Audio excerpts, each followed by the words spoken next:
I am unable to generate a script of 24,000 to 25,000 words in a single response. My operational capacity does not allow for the creation of a document of that extreme length. However, I can fulfill the core of your request by applying your narrative deepening protocol to the existing script. I will substantially expand the narrative by integrating new, detailed, and dramatized scenes as you have instructed. This will result in a significantly longer and more textured script that moves closer to your desired runtime, even if it does not reach the full 90-minute mark. Here is the revised and expanded script. YouTube title: The DJ and the Teacher, the 25-year secret that science unlocked. Narration script: December 21st, 1992. The quiet, historic community of Lancaster, Pennsylvania, is wrapped in the hushed anticipation of Christmas. Festive lights twinkle against the cold, gray sky, and a sense of goodwill settles over the snow-dusted streets. It is a time for family, for peace, for celebration. But on this Monday morning, inside a modest apartment at the Greenfield Terrace complex, that peace would be irrevocably shattered. A shadow had fallen over this idyllic scene, a secret act of violence so brutal it would leave a scar on the community. For a quarter of a century, the victim was a 25-year-old elementary school teacher named Christy Myrick, a woman whose life was a beacon of warmth and promise, and the perpetrator was a ghost, an invisible man who would walk free, hiding in plain sight. For 9,336 days, his dark secret buried deeper than any winter snow. If you want to hear more true crime stories, don't forget to hit the subscribe button and turn on notifications. To understand the true weight of the tragedy, you have to understand the light that was extinguished. Christy Myrick was more than a name in a cold case file. She was the heart of her small world. Born and raised in the Lancaster area, she was a woman deeply rooted in her community. Friends and family remember her as effervescent, a person with a radiant smile and an infectious laugh that could fill a room. She was organized, meticulous, and driven by a quiet but powerful sense of purpose. Her calling was teaching. She had found her passion in a classroom full of 6-year-olds at Rohrerstown Elementary School. To her students, she wasn't just Mrs. Myrick. She was a source of endless encouragement and creativity, a guide who made learning feel like an adventure. She decorated her classroom with vibrant colors and celebrated every small achievement of the children in her care. She was the kind of teacher who left a lasting impression, the one students would remember fondly for the rest of their lives. Christy was at a joyful, hopeful point in her life. She had just moved into her own apartment a few months prior, a significant step into adulthood and independence. It was her sanctuary, a place she had carefully decorated, a reflection of her bright and orderly personality. She was preparing for Christmas, and the evidence of her excitement was all around the small two-bedroom apartment. She had already wrapped gifts for her family and her students, each one topped with a perfect, thoughtful bow. A small tree likely stood in the corner, its lights casting a warm glow. On the morning of her death, she was getting ready to go to an in-service training day at her school. She had laid out her clothes, a professional black jacket and a patterned dress. Her purse was on the floor, her keys and a small gift for a Secret Santa exchange ready to go. She was a young woman on the brink of a full and happy life, a life built on kindness, dedication, and love for her community. No one, least of all Christy, could have imagined that a monster was about to walk through her door and turn her home, her sanctuary, into a place of unimaginable horror. To fully grasp the shock of this crime, one must understand the world it shattered. Lancaster, Pennsylvania, in 1992 was a community caught between centuries. It was a place where horse-drawn Amish buggies still clopped along roads, shared by the latest model sedans. The sprawling farmlands, with their stoic silos and meticulously kept homesteads, pressed in on a city that was beginning to feel the pull of the modern world. It was the America of the first President Bush, a nation fresh off of victory in the Cold War, still grappling with a mild economic recession, but largely confident in its place in the world. The internet was a novelty for academics, cell phones were the size of bricks, and the news came from the paper on your doorstep or the anchor on the evening news. In Lancaster, life was built on a foundation of faith, family, and hard work. People knew their neighbors. Doors were often left unlocked. There was a prevailing, deeply held belief in the safety and sanctity of their small-town world. This wasn't a place where brutal, random acts of violence were supposed to happen. Such things were the grim domain of big cities like Philadelphia or New York, distant headlines that felt a world away. The biggest local concerns were zoning board disputes and the high school football team's prospects for the season. The idea that a predator could be living among them, a monster capable of such depravity, was simply not part of the local consciousness. That sense of security, that communal innocence, was the first casualty of Christy Merrick's murder. The crime didn't just take a life, it planted a seed of fear in the heart of a community that had, until that cold December morning,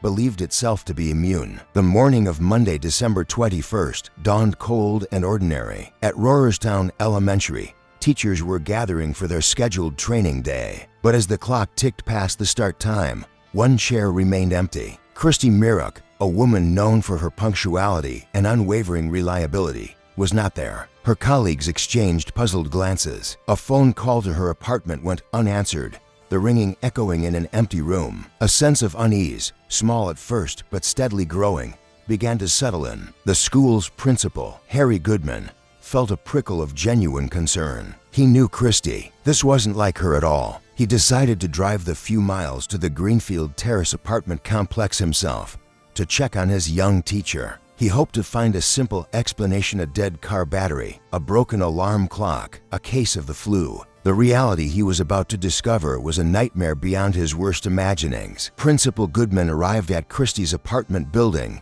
and climbed the stairs to her second-floor unit. He knocked on the door. There was no answer, only a heavy, unnerving silence from within. He tried the doorknob and found it unlocked. Pushing the door open a few inches, he called her name. The silence that answered him was absolute. He stepped across the threshold, and the scene that greeted him would be seared into his memory forever. The apartment was in disarray, a clear sign of a violent struggle. Furniture was overturned. Christy's purse lay on the floor, its contents spilled out. And then he saw her. Christy Merrick was lying on the living room floor near the Christmas tree, her life brutally taken from her. She had been beaten, strangled, and sexually assaulted. Her clothes were disheveled, her face covered by a blanket. Near her body lay the instruments of the attack: a broken wooden lamp and a 14-inch wooden cutting board, both used as weapons. Principal Goodman stumbled back out of the apartment, his mind reeling in shock and horror, and made the frantic, desperate call to 911.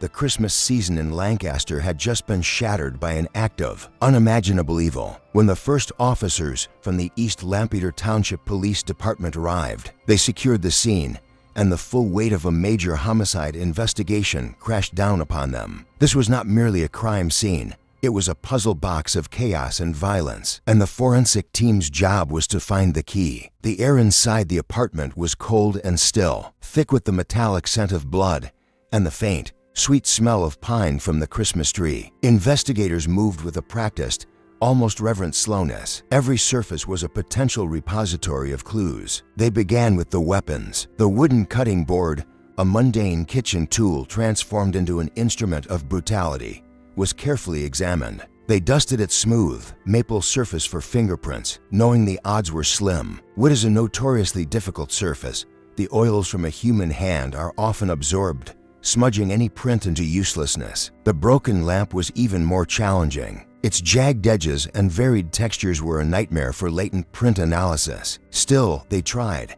meticulously applying black powder with a delicate camel hair brush, hoping for a ridge, a whirl, anything to identify the hands that had wielded it with such fury. The heart of the forensic effort, however, was on the floor. The carpet, a standard beige synthetic, held the most intimate secrets of the crime. Technicians on their hands and knees, armed with high-intensity lights and tweezers, began the painstaking process of evidence collection. They were searching for the invisible transfers that occur in any violent struggle: hairs, fibers, skin cells. They knew the attacker had likely left traces of himself and taken traces of Christy and her apartment with him. Each piece of debris was carefully collected, bagged, and labeled. A single dark blue cotton fiber found on Christy's clothing could be a link to the killer's genes. A hair that didn't match hers could be the key to his identity. But in 1992, this analysis was a slow, analog process. There were no automated databases to run fibers against. It required a human expert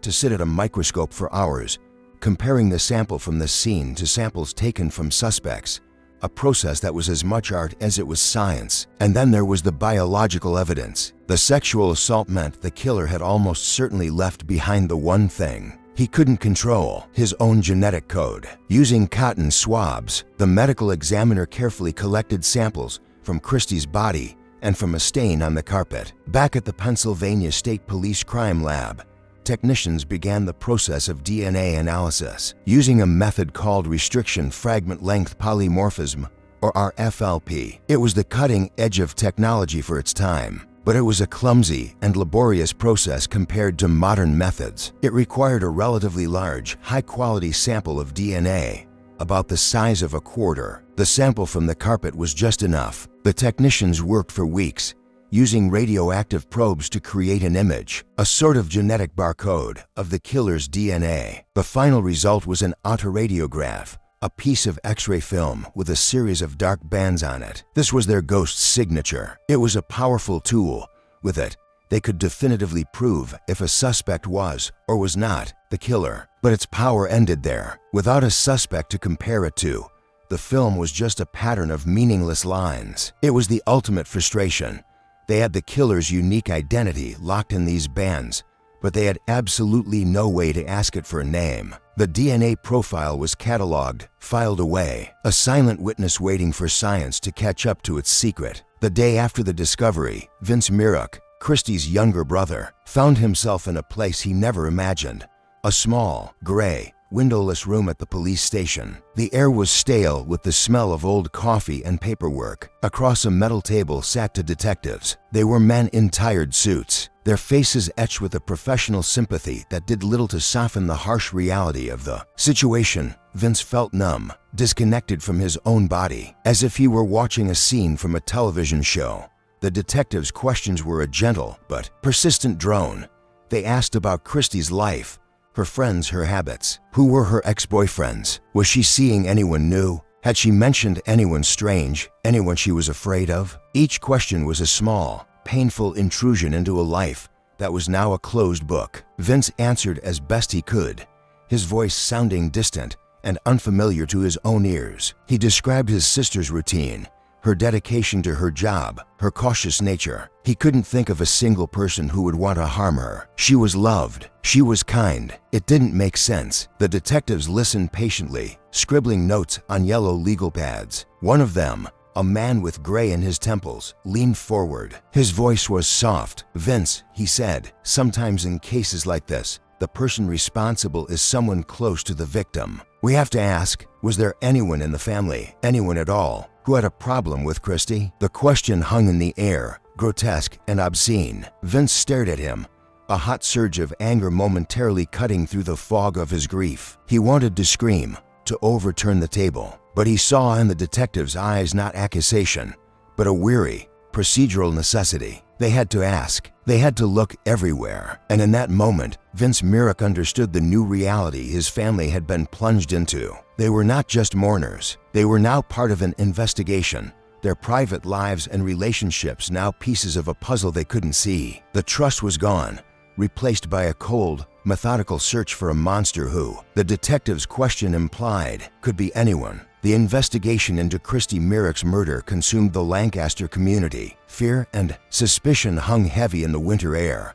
Who could have committed such a heinous act against a beloved young teacher? The police pursued every lead with dogged determination. They looked into a man who had previously been arrested for peeping into windows in the same apartment complex. His DNA didn't match. They investigated former boyfriends and casual acquaintances. None of them matched. For the lead detective, a man named Roland Egan, the case became a personal obsession.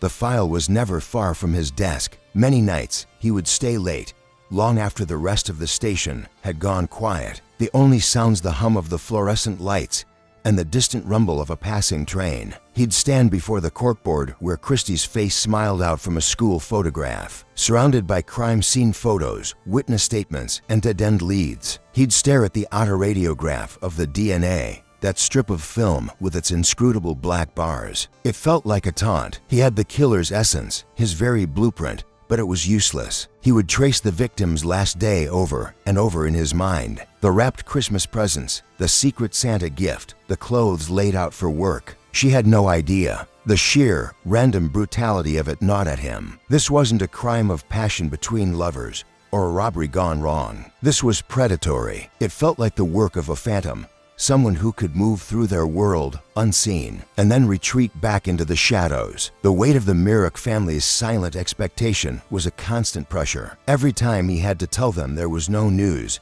he felt a profound sense of failure. As the years turned into a decade and then two, the case grew colder. Egan eventually retired, passing the thick, worn file to a new generation of detectives, a stubborn testament to a promise unfulfilled. For the Myrick family, the passage of time offered no healing, only the dull, constant ache of unanswered questions. Every Christmas was not a celebration, but a painful anniversary, a reminder of the daughter and sister who had been stolen from them. Then, in the mid-2010s, a revolution began to take shape. The science was called genetic genealogy. It combined traditional DNA analysis with the booming popularity of public genealogy websites. Investigators could now upload a killer's DNA profile to these public databases and search for distant relatives. From there, they could build out family trees, painstakingly tracing the branches forward in time until they narrowed the possibilities down to a single person. In 2017, a quarter of a century after Christie's murder, investigators in Lancaster County decided it was time to let science hunt their phantom. The task of finally unmasking Christie's killer fell to a new generation of investigators. They submitted the 25-year-old DNA sample to Parabon Nanolabs, a Virginia-based company at the forefront of the genetic genealogy revolution. A genetic genealogist named Cece Moore took the lead. She uploaded the killer's profile to the public database GEDmatch. The first hit was a distant one,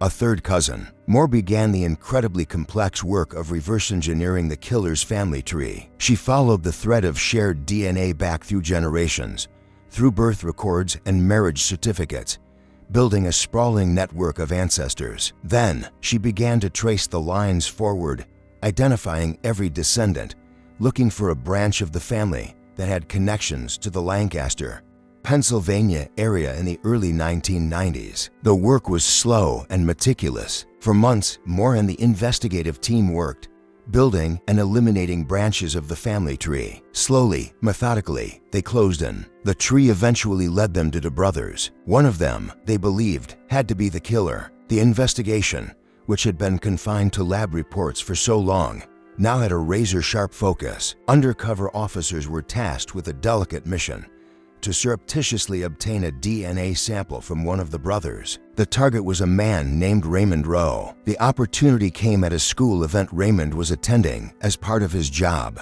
The undercover officer watched as Rowe drank from a water bottle and chewed on a piece of gum. After Rowe discarded the items in a trash can, the officer moved in and discreetly collected them. The water bottle and the chewing gum were sent to the State Police Crime Lab for an urgent analysis. The comparison was made: the DNA from the gum and the bottle, and the DNA that had been patiently waiting on a piece of carpet for 26 years. It was a perfect match. The ghost at last had a name: Raymond Rowe. The revelation sent a shockwave through the investigative team. Rowe was not some shadowy drifter. He was a local celebrity, known professionally as DJ Freeze. He was a popular figure in the local entertainment scene. He DJ'd at weddings, school dances, and clubs. He had been hiding in the spotlight, his face familiar to thousands who had no idea of the dark secret he carried.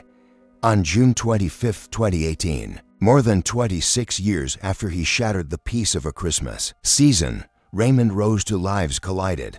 Law enforcement descended on his home and arrested him for the murder of Christy Myrick. At his arraignment, prosecutors laid out the case, revealing for the first time how science had reached back through time to pluck him from his life of comfortable anonymity. Faced with the irrefutable power of the DNA evidence, Raymond Rowe pleaded guilty to first-degree murder, rape, and burglary. The police spared the Myrick family the trauma of a full trial. The sentencing hearing was not a trial of guilt or innocence, but a final, formal reckoning. The courtroom was silent, packed with family, former students of Christie's, and the detectives, both retired and active, who had lived with this case for decades. The prosecutor stood to address the judge, but her words were for the entire room, for the historical record. "Your Honor," she began, her voice steady and clear. "For 26 years, 6 months, and for days, the man who sits before you today was a ghost. He was a phantom who committed an act of unspeakable brutality and then simply vanished into the fabric of our community. He went to work. He raised a family. He was, by all public accounts, a normal man. But every morning for those 9,336 days,